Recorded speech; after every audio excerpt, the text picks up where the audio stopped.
Good morning. Welcome to the West Ham Voice. A massive congratulations to the under-18s who made hard work of beating 10-man Preston North End in the FA Youth Cup.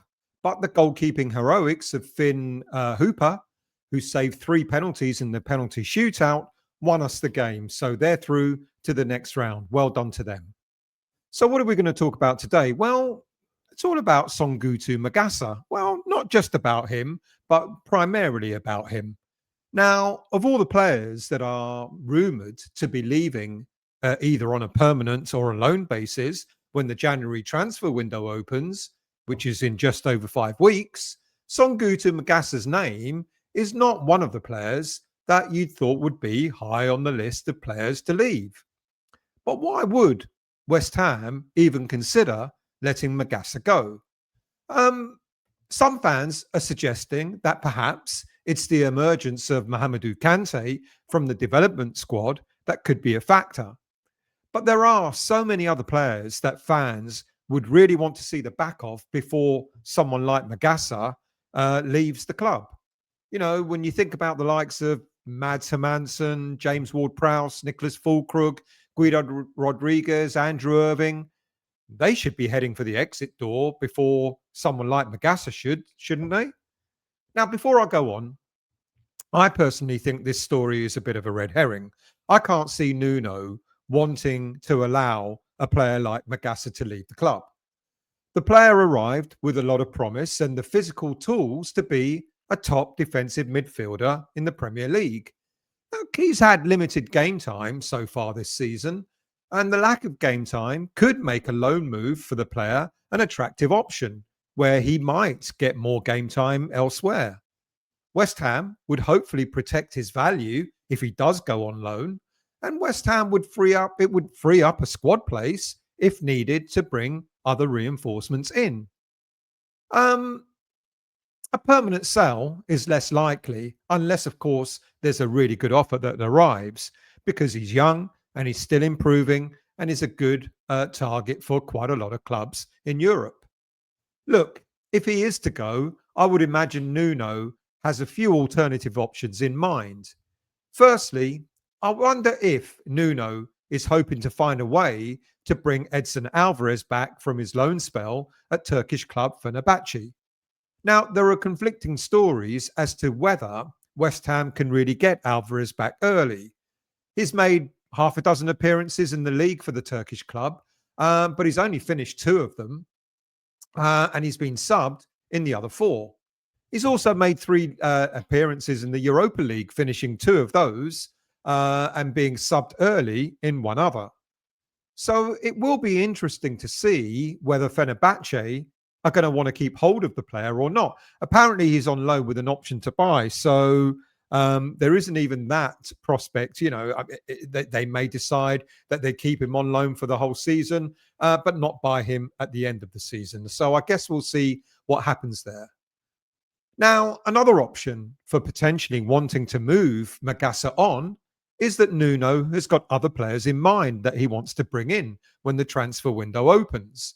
One such player in the same position is the link to 19-year-old Bochum teenager Kajetan Lens, who, despite his club languishing in Bundesliga 2, the player himself has been getting an awful lot of rave reviews for his performances.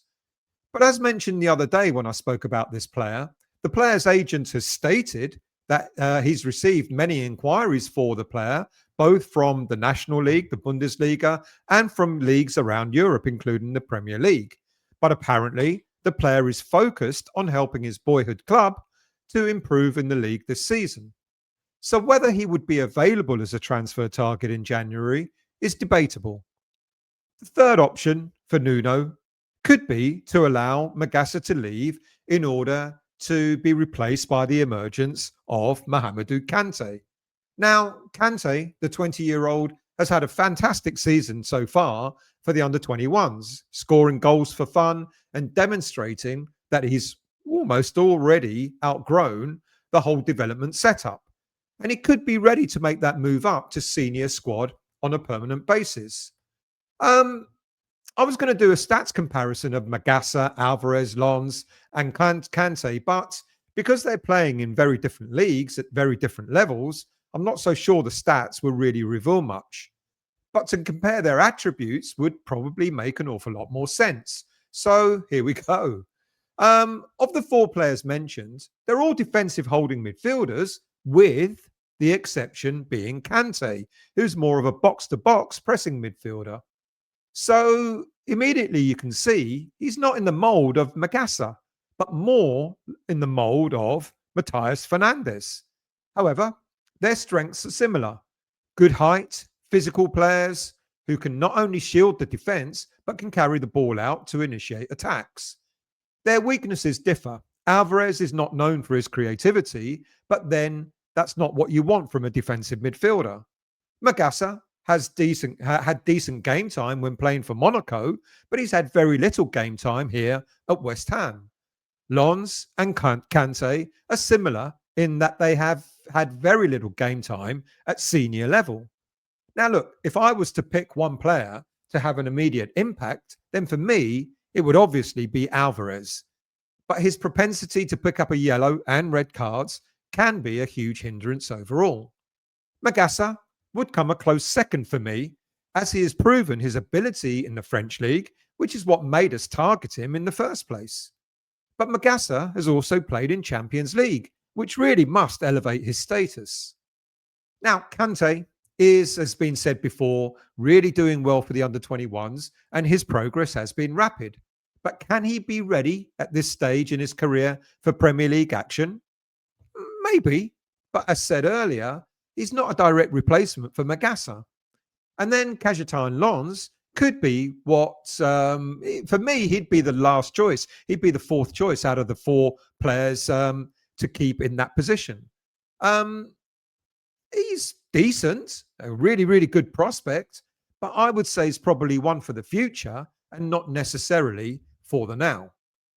So back to Magassa, and it's suggested that clubs in Italy, in Serie A, as well as other clubs in top European leagues, have been linked with interest in the young defensive midfielder, with apparently Italian champions Napoli showing a keen interest on signing him on loan this coming January.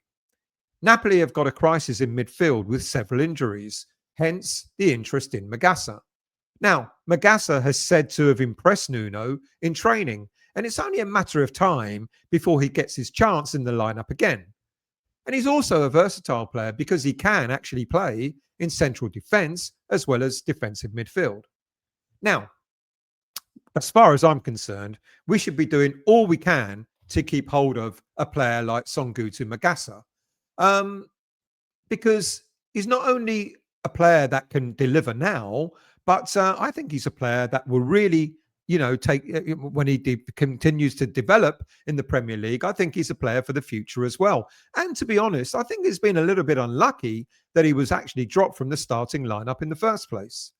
Now, if West Ham need to move players on to either create space in the squad or to generate income for new players, then the players that I've mentioned earlier, like Hermansen, James Ward-Prowse, Rodriguez, Füllkrug, are all players we should be looking to move on in order to generate funds and free up wages. I guess the problem there is, how many of these players do other clubs really want? James Ward-Prowse is totally out of favour. He hasn't played a spot of football since the arrival of Nuno. Rodriguez, he's likely to go, just for a few million at that, to probably a league like, well, they keep saying Spain, but I would suggest maybe South America. Füllkrug, we're really struggling to get rid of Füllkrug. All the clubs that apparently were interested are showing no interest at all. And if anything, if Füllkrug goes, we're likely to move him on loan rather than being able to sell him. So we've got players. Seem to be an awful lot of dead wood in the squad, and it's difficult to move these players on. Ward-Prowse is on 115 grand a week, Füllkrug on about 90 grand a week. I think Rodriguez is not much less than that. These players are on big wages, long contracts, and they're not favoured by clubs that want to get a bargain. I guess if Antonio Conte is desperate for a midfielder at Napoli, maybe we can offer him, I don't know, Ward-Prowse, Rodriguez, or even Irving.